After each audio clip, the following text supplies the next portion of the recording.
The church has always been at the heart of the English monarchy.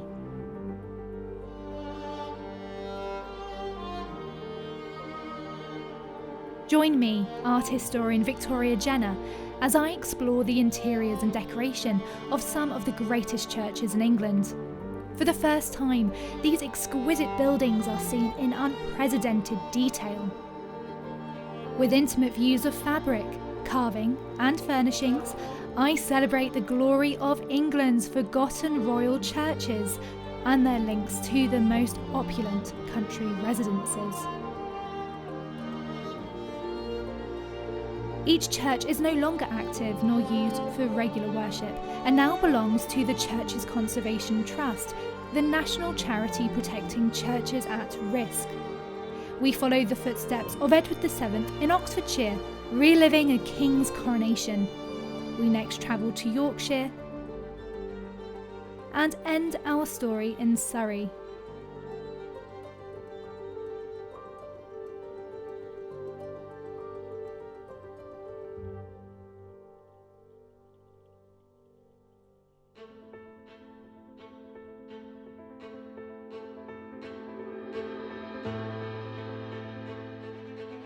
Here stands a striking Italianate church in the style of a classical temple, built in a prominent position overlooking the River Thames. It stands in the grounds of Newnham Park, an 18th century stately home, now operating as a global retreat centre. Now a place of refuge and contemplation, the site of this church has previously witnessed an illustrious royalist family come to power.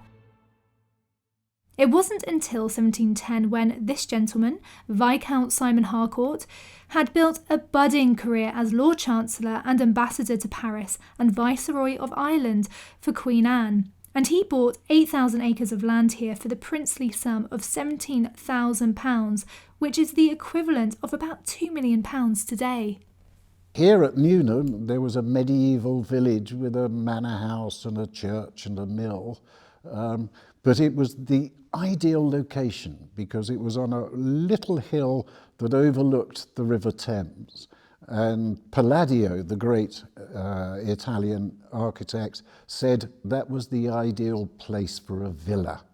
And so Simon decided he was going to build a Palladian villa, but it was going to be his principal residence. Now, a villa was usually quite a small house that was used by landed families for weekends and holidays and so on. But Simon wanted it to be what he called his seat, his principal residence. In 1764, Earl Harcourt knocked down the estate's medieval church and replaced it with All Saints, the neoclassical folly that we see today. It was one of the first churches to be built as a garden ornament. Paintings from the 1760s by the artist Paul Sandby suggest that the slopes leading down to the river were less wooded than today. This would have allowed the Earl and his visitors to enjoy the Arcadian views he had created.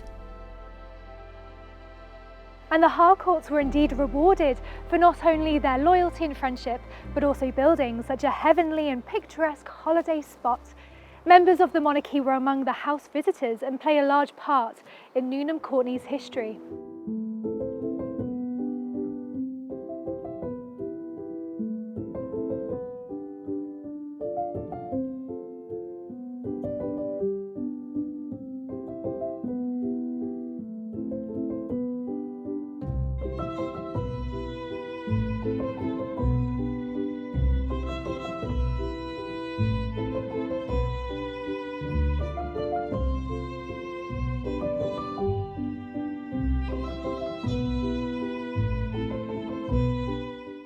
King George III, known as Mad King George, had been tutored by the second Earl Harcourt, and the families were friends.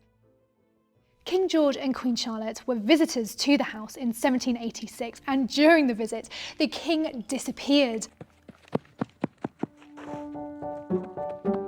He was eventually found in the servants' parlour, drinking cups of tea and chasing the housemaids in a game of tag. Subsequently, the king described Newnham Courtney as the most enjoyable place that he knew.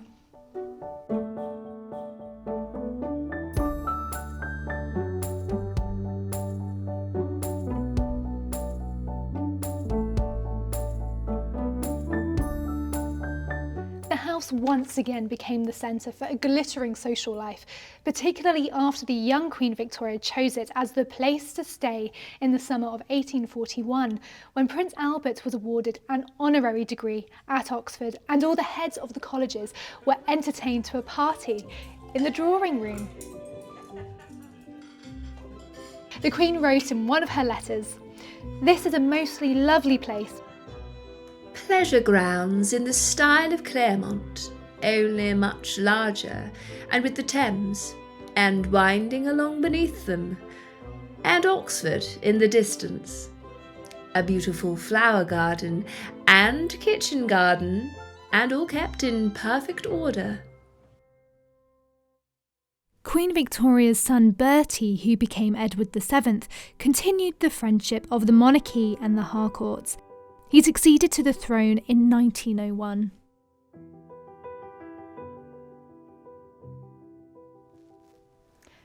Edward was well known as a lover of good food, wine, clothes, racing, gambling, and women. He was a frequent visitor to the house in the late 1800s and stayed in a special king's bedroom, which has been designed by Lancelot Capability Brown for the original visit of George III.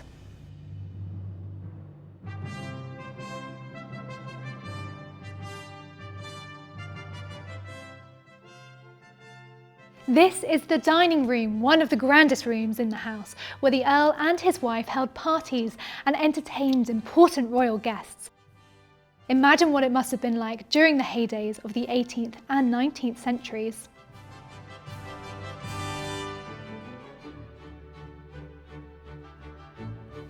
It's the only original fireplace remaining in the house and is on the National Heritage List for England.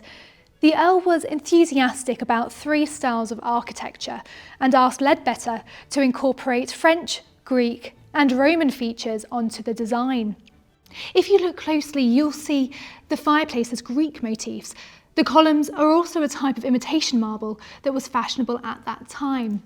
And the room has further Venetian windows and a dining balcony facing out into the lawns and the shrubberies. It would have been from this balcony that you could have seen the original village of Newnham Courtney before it was removed. If you look out of the window across the balcony, you'll see the family chapel, which is just visible at the top of the slope. This very view has inspired designs used on Staffordshire pottery, which became some of the most popular patterns ever. It was also known as Wildrose Newnham Courtney, some of which now sit in the Royal Collection. The church was the first Earl's ambition. He wanted a temple in the landscape, and he had demolished the village that was the location for his seat, and he rebuilt the village on the main road 1.5 miles away.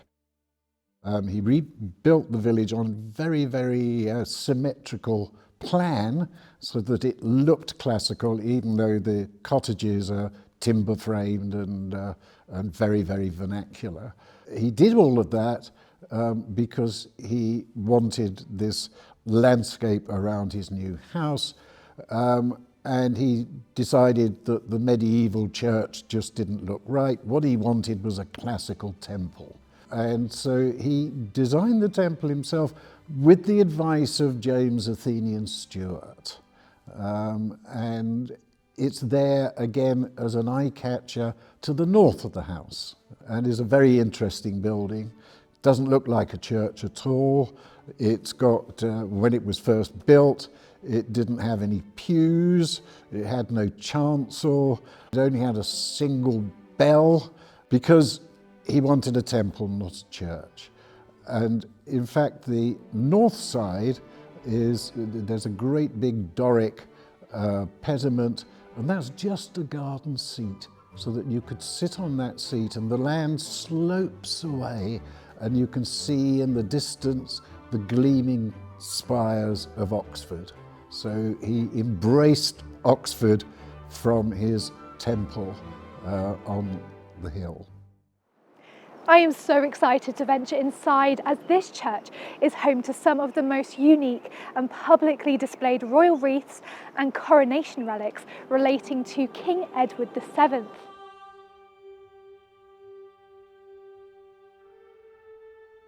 Inside, All Saints is a monument to wealth and taste.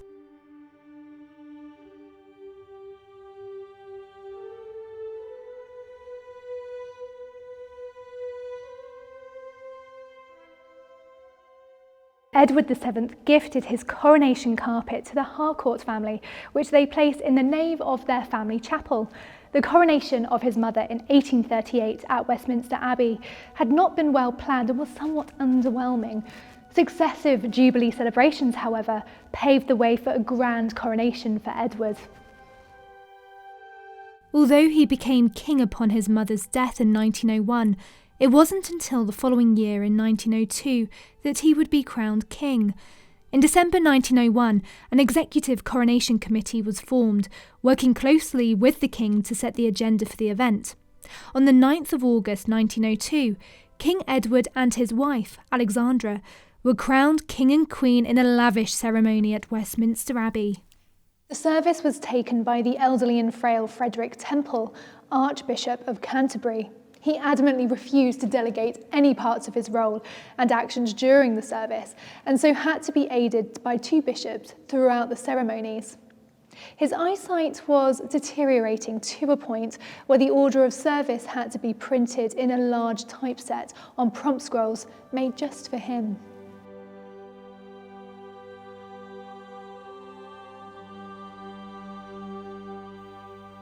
Things didn't go to plan for the Archbishop of Canterbury, as after kneeling down to pay homage to the king, he found that he was unable to rise and had to be helped up by the king himself and several bishops.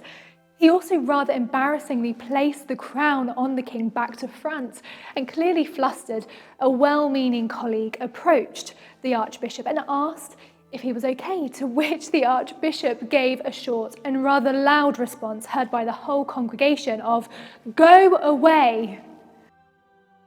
As you can see, the carpet runs the entire length of the church and features beautifully woven coronets, regal arms and symbols. As is typical of the design structure of such 16th century Persian carpets, each quarter repeats exactly. The carpet is generically classified as a medallion carpet with flora and fauna. Set before the king's throne in Westminster Abbey, the carpet was also prominently featured in Edwin Austin Abbey's painting of the event. The carpet was selected for the coronation ceremonies by the Duveen brothers, who were art collectors and were commissioned to provide tapestries and rugs for the coronation, which they borrowed from prominent art collections.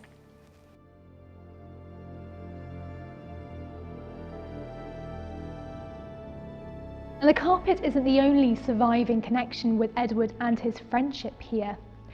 You can see these wreaths and the ribbons sent by the House of Commons for King Edward VII lying in state at Westminster Hall in May 1917.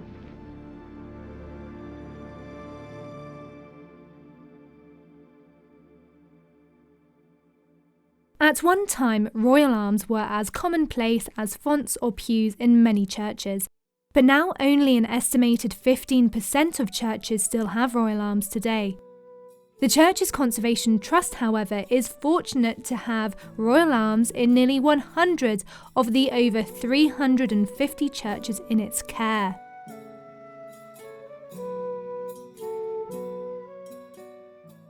The royal arms we see today have evolved over 9 centuries, and it is generally agreed that the first royal arms date from the reign of Richard I, when he used 3 lions on his Great Seal in 1190.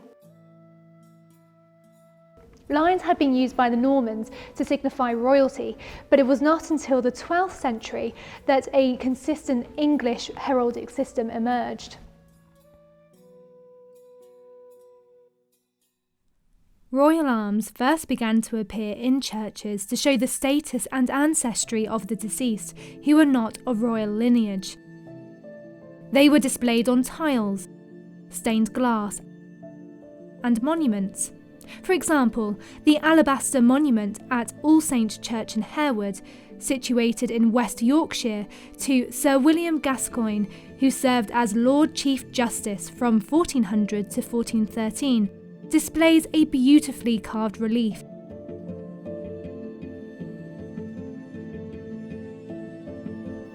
However, the meaning and importance of royal arms changed after the Reformation in 1534. Royal arms that appeared in churches from the reigns of Henry VIII and Edward VI were in recognition of the monarch's title of the Supreme Governor of the Church of England. In addition, they would have added some welcome colour to the churches left bare by the destruction of saints' images during the Reformation, a concern that was expressed by Elizabeth I. They were placed in prominent positions in the church, so often above the chancel arch, so that their important message could be clearly conveyed. This emphasis and attitude carried on with succeeding monarchs until its decrease in fashion after Queen Victoria's reign.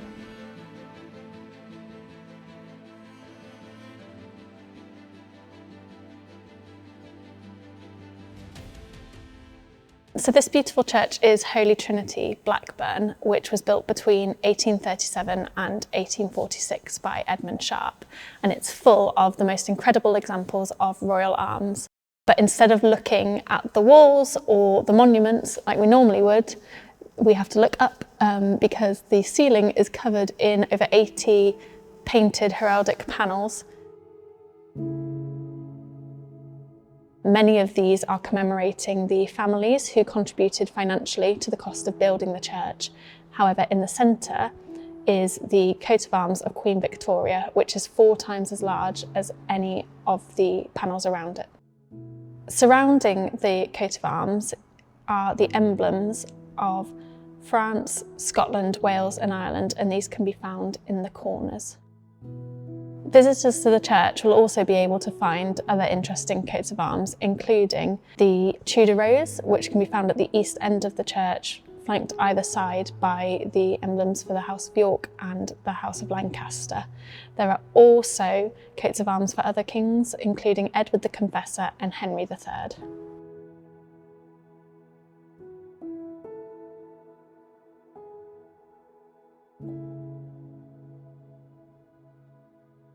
Remember me when I am gone away, gone far away into the silent land, when you can no more hold me by the hand, nor I half turn to go, yet turning stay.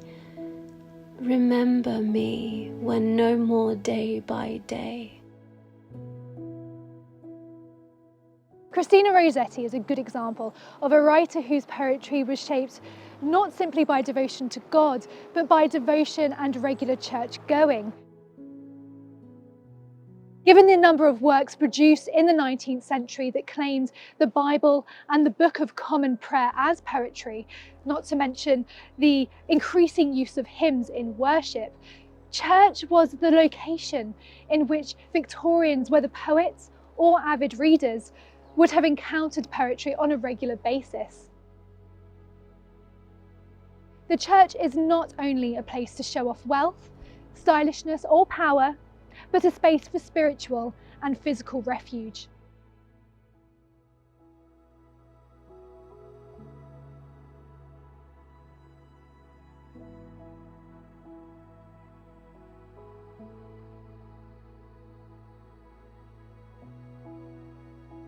The current church stands on the site of an earlier medieval church, which was demolished in the 16th century and replaced by the current structure in the 1540s. This was a very unusual time for the building of churches. It was the time of the English Reformations, when very little church building was taking place.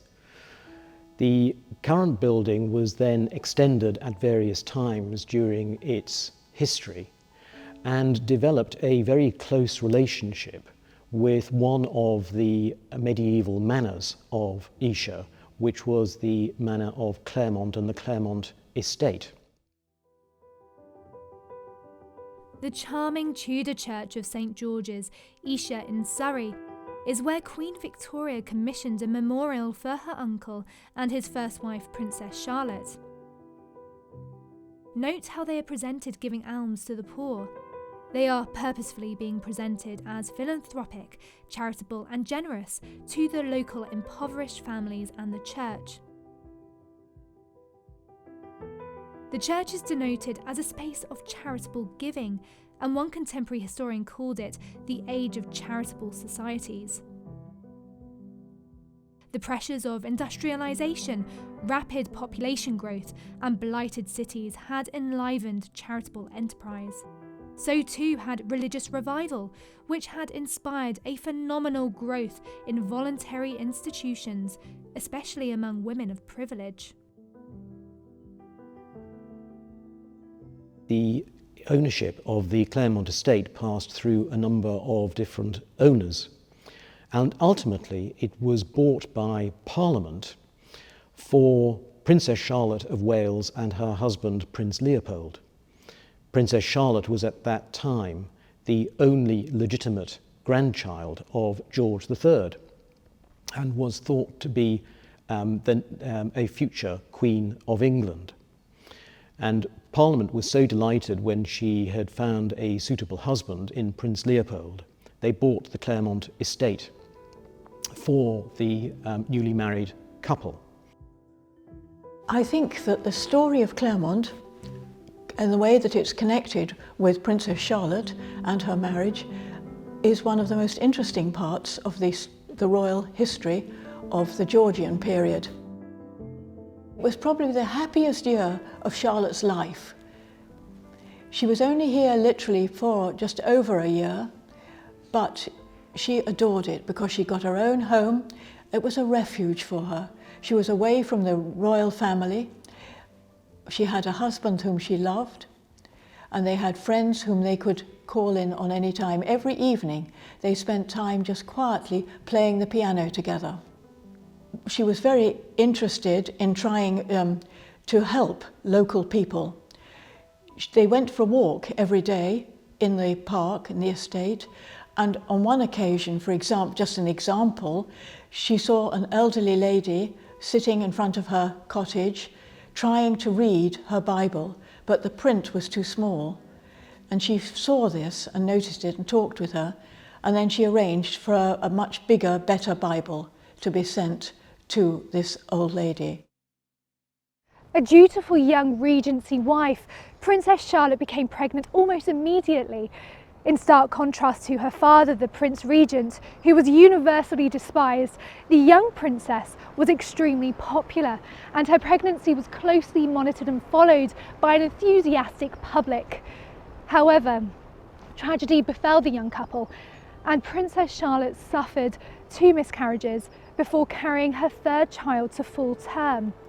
Charlotte began her pregnancy as a healthy and robust young woman, but after months of bloodletting and a strict diet, an accepted medical practice prescribed by her physician, Sir Richard Croft, she grew increasingly unwell. Then on the 5th of November 1817, aged just 21 years old, the princess died shortly after giving birth to a stillborn son. Her death elicited a national outpouring of grief that was unprecedented in Britain, and her funeral drew massive mourning crowds on a scale similar to those who thronged to Princess Diana's funeral in 1997. When the funeral took place, Princess Charlotte was laid in state, but the baby was buried immediately because the baby had not been christened. But the people of this country didn't want that theology. They wanted their beloved Charlotte and the baby to go to heaven. And they said, our baby is not going anywhere else but to heaven. And so you will always see pictures of the angel taking the baby up into heaven. And that's an interesting one because it's different from what the theology of the time was. As much as Clermont's house, St George's Church was a refuge and would have been an escape for Charlotte and Leopold in their tragedy that followed their marriage.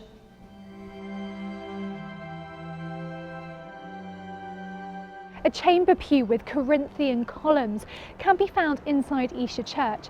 It was designed by Vanbrugh in 1725 for Thomas, Duke of Newcastle, who was Prime Minister and owner of Clermont at the time.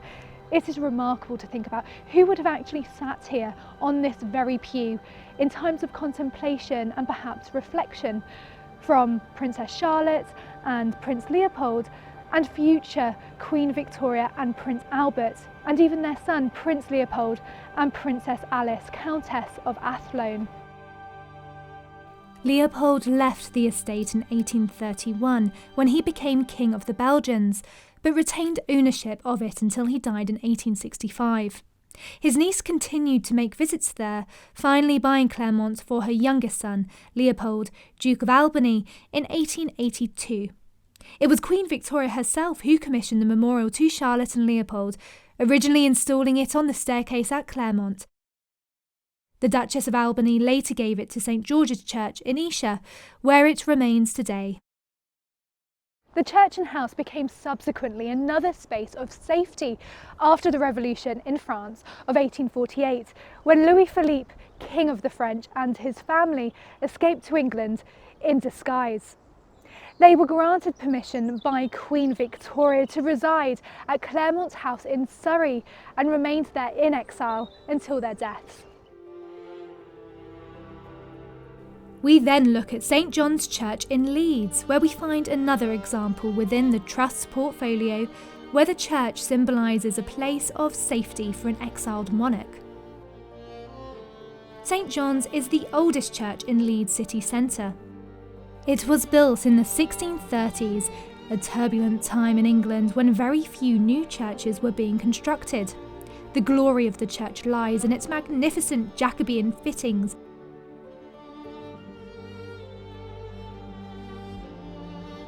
Brightly painted angels play instruments in the roof and look down on wonderful carved pews below.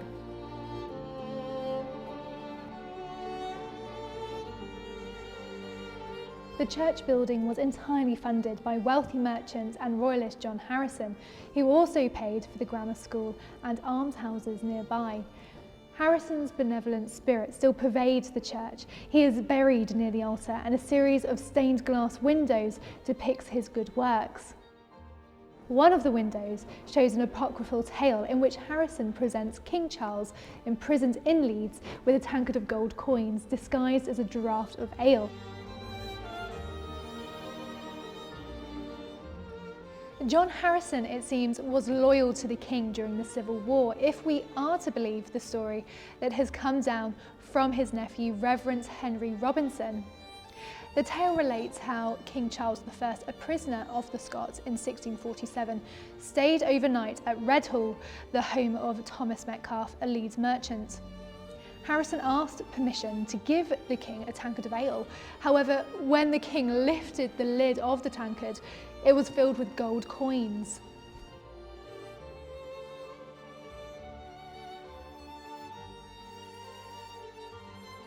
Remember me when I am gone away, gone far away into the silent land.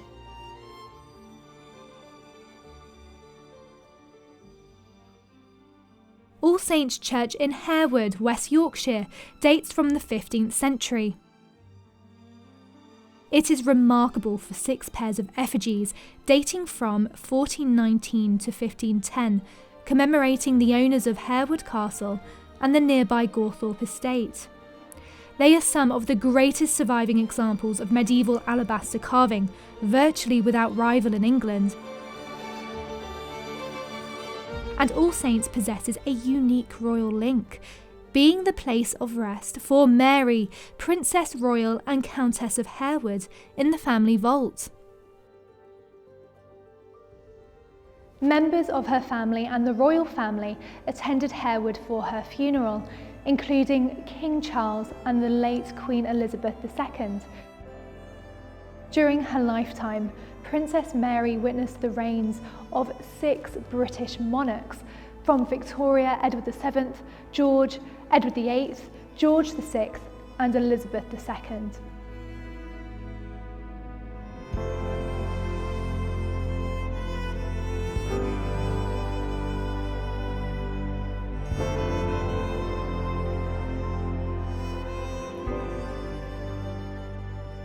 Victoria Alexandra Alice Mary was the only daughter of King George V and Queen Mary of Teck. She had 5 brothers, including the future kings, Edward VIII and George VI, and she was the great aunt of our current King Charles III. Princess Mary's story is remarkable. She truly paved the way for future female members of the royal family.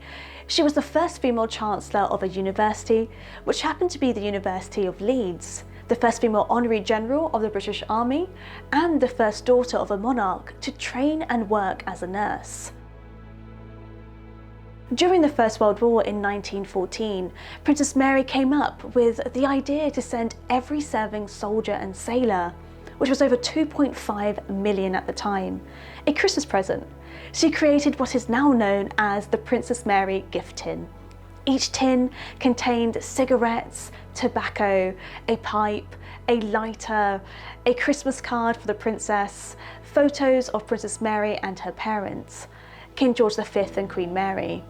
This gesture had a tremendous effect on the morale of the troops, and it seems to have made a lasting impact on the princess, as in 1918, upon her 21st birthday, we have historical records of the princess requesting permission from her father, King George V, to be given special permission to train and work as a paediatric nurse.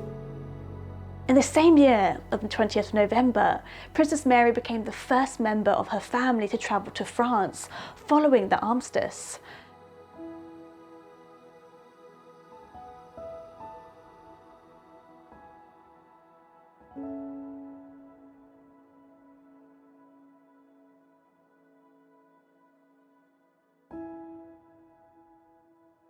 Not only did Mary contribute to the war effort in such a tremendous way, but would also become Yorkshire's princess at a fairy tale wedding which inspired the storyline in Downton Abbey. Her marriage to Viscount Henry Lascelles, the 6th Earl of Harewood, took place at Westminster Abbey on the 28th of February 1922, making her Yorkshire's very own princess. Today we often think of royal weddings taking place in Westminster Abbey or perhaps St Paul's Cathedral, but this was not always so. Princess Mary was actually the first child of a monarch to marry at the Abbey since 1290, yet another first for the princess. She was aged just 22 years old when she married Henry Lascelles, who was 15 years older than her. They had met the year previously in 1921 at the Grand National before Henry proposed during a November trip to the Royal Sandringham and Balmoral estates. Once they were married, Lord and Lady Harewood increasingly spent more time at Harewood House, which eventually became their primary home, and it now celebrates the memory of such a brilliant woman. We have witnessed a depth to these beautiful churches. They are spaces that evoke unique stories and celebrate decades of friendship with not only the ruling classes but everyday people. Behind their breathtaking architecture, each church has been either a space for celebration, like All Saints in Newnham Courtney and All Saints Church in Harewood, or a space for physical and spiritual refuge. It is truly remarkable how these remote and often overlooked buildings hark back to a dense royal history, and without the church's conservation trust, this could all be lost.